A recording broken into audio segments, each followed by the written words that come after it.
السلام علیکم فرینڈز، دس از می فہیم اور آپ دیکھ رہے ہیں انیوژل انسائٹس۔ ظالم شخص کی بات ہوتی ہے تو خلجی کا نام اس کتار میں ضرور آتا ہے۔ Alauddin Khilji second ruler of Khilji dynasty, جس کی بات ہماری ہسٹری کی ٹیکسٹ بک میں تو کئی بار کی گئی ہے، لیکن کیا اتنا ہی جاننا ہمارے لیے ضروری ہے یا اس کے پیچھے کوئی دوسرا پہلو بھی موجود ہے؟ ہسٹری کی مانیں تو خلجی آرٹس اور لٹریچر کا شوقین تھا۔ اس نے کئی سارے آرکیٹیکچر پروجیکٹس بھی کمپلیٹ کروائے، جیسے الائی دروازہ، الائی مینار ٹاور، حوض و خاص واٹر ریزرو اور بھی کئی۔ لیکن ایک طرح یہ پروجیکٹس بنائے جا رہے تھے تو وہیں دوسری طرف ان عمارتوں کو توڑا بھی جا رہا تھا۔ شاید پرانی عمارت ہو اور مندروں کو توڑنا خلجی کو نان مسلمز کی نفرت کا نتیجہ تھا اور اسلام کو پھیلانے کی طرف پہلا قدم تھا۔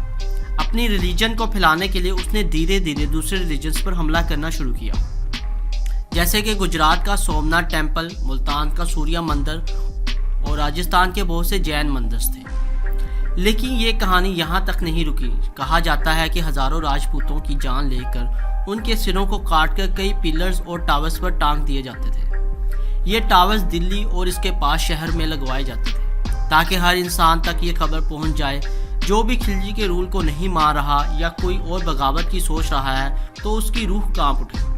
لیکن 16 سینچری کے ہسٹورین فرشتے کی مانے تو ہزاروں منگولز کو چن چن کر بے رحمی سے مارے جانے کے بعد تقریباً 8000 منگولز کے سروں کو کاٹ کر ان کے سروں پر سری فورٹس کی امید رکھی گئی تھی۔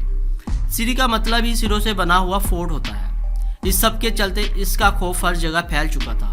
خلجی کئی طرح کی سڑک رولز اینڈ پالیسیز فالو کرتا تھا، جیسے کہ کنٹرول اسٹریٹجی کا استعمال کر کے بازار کے داموں پر اپنا قبضہ بنائے رکھتا تھا، جس سے عوام کو کئی طرح کے ہیوی ٹیکسز دینے پڑتے تھے۔ سوداگروں سے ٹیکس وصولنے کے لیے الگ سسٹم، گھروں کا الگ، گائے اور بھینس کے چرانے کے لیے الگ ٹیکس، اور تو اور مسلمان نہ ہونے پر بھی ٹیکس لگایا جاتا تھا۔ اسی کے ساتھ خلجی کے راج میں قانون اور اس کی جوری سزا کو بھی بہت زیادہ سخت بنا دیا گیا تھا۔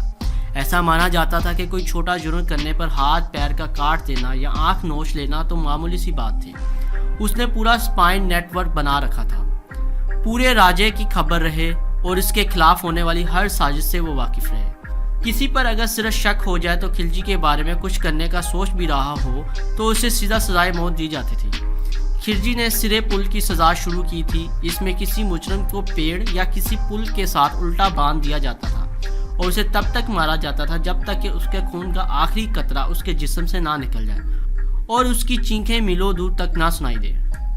خلجی سزائے تختہ پوش کا بھی استعمال کرتا تھا، جس میں وہ مجرم کو کسی ویٹی چیز جیسا کہ تھرون یا کسی ہاتھی کے پیر کے نیچے دبوچ کر مار ڈالتا تھا۔ اس کا خوف اتنا زیادہ بڑھ چکا تھا کہ خلجی پوری دلی سلطنت کا پہلا سلطان تھا جو ساؤتھ انڈیا میں ایکسپینڈ کرنے میں کامیاب رہا، لیکن اس کی قیمت معصوموں کو چکانی پڑی۔ ہسٹوریکلز بتاتے ہیں کہ خلجی کے ملٹری آپریشنز کب قطر و غلط میں بدل گئے، اس کی خبر بھی معلوم نہیں پڑتی۔ چاہے بات ہو گجرات کی یا راجستھان کے رنگتم بر چتور اور چالوں کی، جہاں کے راجپوتوں نے جس نے بھی اسلام قبول کرنے سے منع کیا اسے بڑی بے رحمی سے موت کے حوالے کر دیا گیا اور ہزاروں جیل میں بند معصوم راجپوتوں کو تڑپا تڑپا کر مارا گیا۔ کسی کا سر درد سے لگ کر دیا گیا تو کسی کی کھال نوچ لی گئی۔ بچے، بوڑھے یا عورت کسی کو بھی نہیں بخشا گیا اور بڑی بے رحمی سے انہیں مارا گیا۔ 1311 میں جب خلجی کو ایک بار صرف شک ہی ہوا تھا کہ منگول اس کے خلاف کوئی سازش رچ رہے ہیں تو خلجی نے بغیر کچھ سوچے سمجھے دلی میں قہر مچا دیا۔ دلی کے مسلمان جو اس وقت منگول سے کنورٹ ہوئے تھے انہیں بے رحمی سے موت کے گھاٹ اتار دیا گیا۔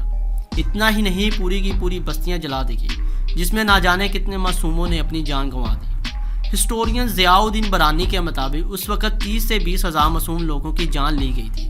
ایک طرح خلجی کی تلوار بے گناہوں کے خون کی پیاسی رہتی تھی اور وہی دوسری طرف خلجی عورتوں کے ساتھ بدسلوکی کرتا تھا۔ ہزاروں عورتوں کو زور زبردستی کے ساتھ اپنی قید میں رکھا کرتا تھا۔ اس ہوس اور درندگی کے چلتے اس کی بہت سی مسٹریز تھی جنہیں وہ سلیوز کے طور پر رکھتا تھا، اور تو اور خلجی نے کئی ساری شادیاں بھی کی تھی۔ یہی بات تھی جو اسے چتور تک لے آئی۔ چتور کی راجکماری پدماوتی کی خوبصورتی کے چرچے سن کر خلجی سیدھا چتور پر حملہ کرنے آ گیا، پر راجپوت ہاتھ مارنے والوں میں سے نہیں تھے۔ راجکماری پدماوتی اور چتور کی حفاظت کرنے کے لیے راجا رتن سنگھ اور ان کی آرمی پوری جان لگا کر لڑی۔ خلجی کی فوج بہت طاقتور تھی اور بہت ہی بڑی تھی، لیکن چتور کے راجپوتوں نے بھی اپنے ہتھیار نہیں ڈالے۔ آخری سانس تک بڑی مضبوطی سے خلجی کا سامنا کرتے رہے،